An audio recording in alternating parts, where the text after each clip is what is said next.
Hey, Happy Meal. Unless you want to be a Seth Rogen movie for the rest of your life, or you want to actually contribute something to society, you're going to want to go to college. And while you're there, you might as well take the opportunity to study hard, gain a new perspective on the world, try something new out, and maybe learn something about yourself. Why? Because eventually you're going to graduate with that intimate ceremony they have. And afterwards, you're going to be sent out into the robust and competitive American job market. Eventually, you're going to get an interview, which is not unlike an 18th century witch trial where you're going to hone the greatest skill you'll ever learn in life. Now, unless you want to sound like a yammering meth head, you need to come prepared for questions like, what do you consider your greatest achievements? Who was the worst boss you ever had? Now, because the putzes in HR think they're Sigmund fucking Freud, they're going to ask you weird questions like, why are manhole covers round? Or who's your favorite president? You know, the questions you think about when you're on the crapper and forgot your phone. You really need to have a good answer for this one because you're going to be lying like you're on a date and you don't want to sound like a jackass in front of important people and you don't want to sound stupider about American history than people who just got here. Now there's a few rules you're going to have to follow so people don't detect the bullshit that you're spewing. You can't name George Washington, Abraham Lincoln, or Thomas Jefferson because that's just fucking lazy. And another rule is don't name people that are on money. Because Benjamin Franklin wasn't the fucking president. What are you, full retard? Now, if you're ever being interviewed by a collection of white guys in $3,000 suits, your answer is Reagan. Your answer is always Reagan. And don't say Obama, because now you're just going to sound like a jackass. Oh, and if the guy interviewing you is black, don't say Abraham Lincoln because he freed the slaves. It's not going to go over as well as you think. Now, if you're still determined to go the fly for a white guy route, why don't you try Harry Truman instead? Yeah, I know what you're thinking. Harry Truman, the guy who looks like he should be handing out the Civitan Award every year. Well, you're wrong. He was in the Elks Lodge.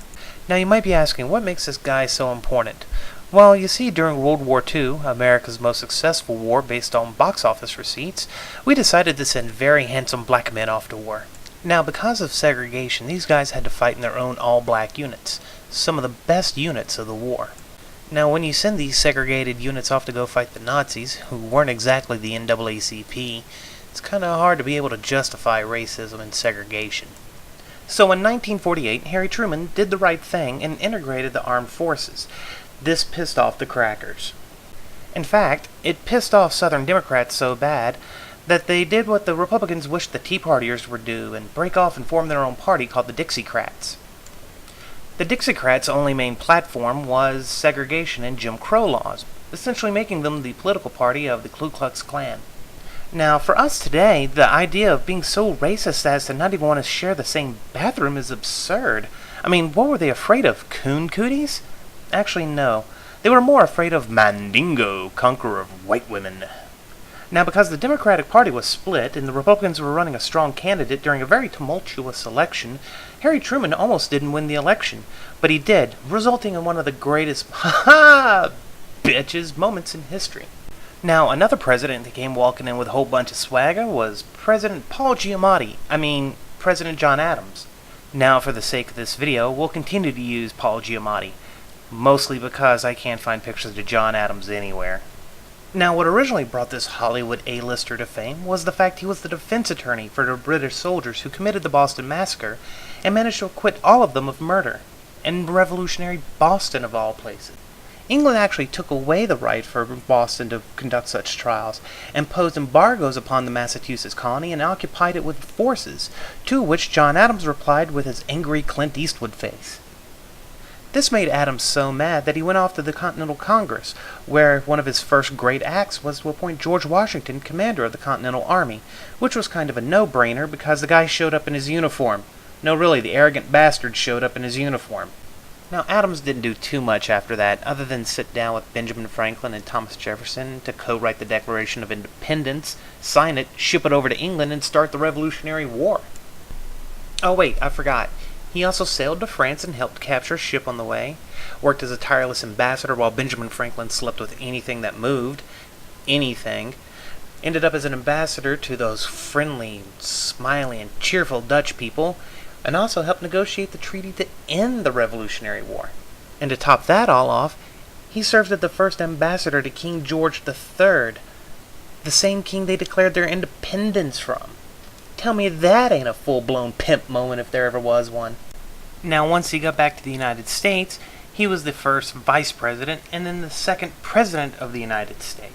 Adams's greatest act as president was to prevent the Quasi-War with Napoleonic France from blowing up into a full-scale war.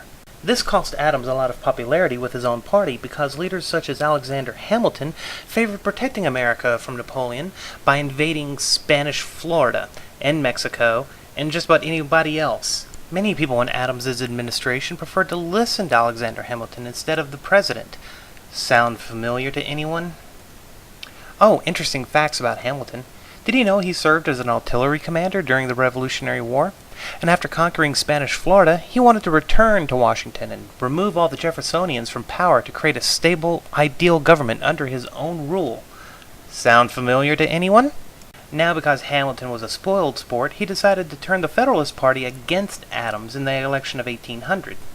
This helped end up causing Adams to lose the 1800 election to Jefferson, his vice president, the only president to ever have that happen to him.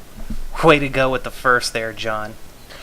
Now, we've only scratched the surface of interesting things about U.S. presidents, but because you are an American and you have the attention span of a gnat, we're going to go ahead and wrap this up. Why don't you come back later when we have more about U.S. presidents?